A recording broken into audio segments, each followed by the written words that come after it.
Aujourd'hui, nous allons parler des homonymes grammaticaux. Alors, on a quel. Et puisqu'on dit les homonymes, sont des mots qui se prononcent de la même façon, mais s'écrivent différemment.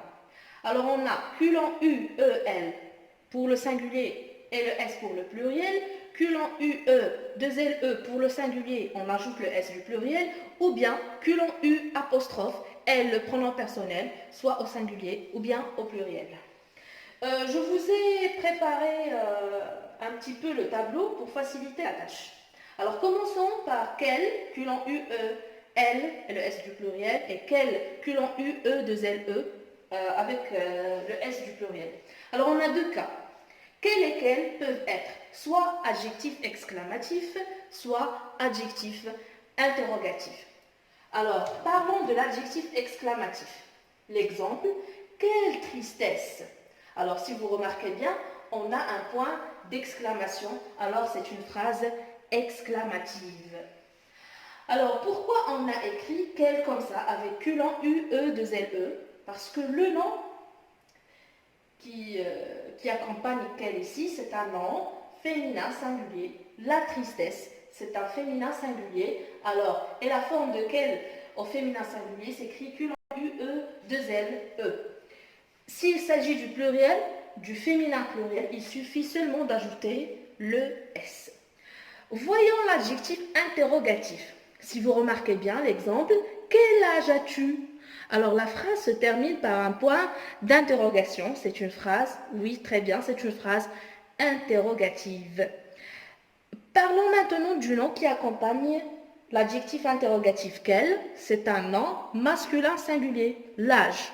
Alors, quel prend la forme du masculin singulier et on l'écrit culon U, E, L. Et s'il s'agit évidemment du pluriel, il suffit seulement d'ajouter le S. Alors avant de passer au deuxième cas des homonymes grammaticaux quels, je veux bien vous dire que au départ, les homonymes grammaticaux, ça vous paraît, ou bien ça va vous paraître un peu plus compliqué, mais à l'arrivée, c'est beaucoup plus simple. Je vous le rassure, je vous le garantis. Alors le deuxième cas ici, c'est quel qui s'écrit comme ça, culon U, apostrophe L, le pronom personnel féminin singulier, ou bien culon U, apostrophe, le pronom personnel L, féminin pluriel. C'est là que je dois vous révéler une astuce. Écoutez bien, c'est bien d'écouter, c'est gentil d'écouter. Je veux qu'elle mange. Je veux qu'elle mange. Alors, si on remarque bien, ici, il s'agit de quoi? Que. Ici, on a supprimé le E parce qu'on a deux voyelles. Alors, c'est un pronom relatif.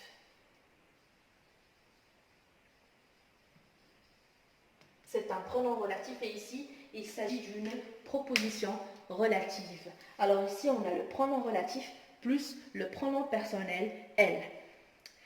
On va faire une petite comparaison avec le premier cas. Est-ce qu'il s'agit d'un adjectif exclamatif? Non, du tout.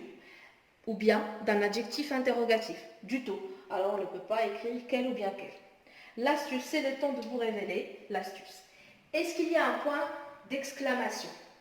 Non. Est-ce qu'il y a un point d'interrogation? Non. Voici le secret. Alors on va remplacer quel par qu'il. Le singulier masculin singulier. Alors, est-ce qu'on peut dire je veux qu'il mange? Oui. Alors ici, il faut savoir qu'il ne s'agit pas non plus de quel adjectif exclamatif ou bien adjectif interrogatif. On va essayer en prenant l'exemple que j'ai écrit dans le premier cas, en parlant de quelle. On a dit quelle tristesse. Est-ce qu'on peut dire qu'il tristesse? Non, du tout. Est-ce qu'on peut dire qui l'âge as-tu? Jamais. Alors, c'est ça l'astuce et c'est réussi à 100%. Je conclus. Alors, on a quel, soit ils sont un pronom, un adjectif exclamatif ou bien un adjectif interrogatif. Et pour quel, pour savoir s'il s'agit de quel le pronom relatif plus le pronom personnel, voici l'astuce. Il faut seulement la remplacer par qu'il. Alors, j'espère que la leçon est bien claire pour vous. N'oubliez pas de me laisser des commentaires en disant est-ce que c'est compris ou pas. J'attends vos propositions. Si vous avez des leçons que vous aimeriez bien que je présente pour vous, abonnez-vous pour recevoir toutes nouvelles vidéos. Je vous adore.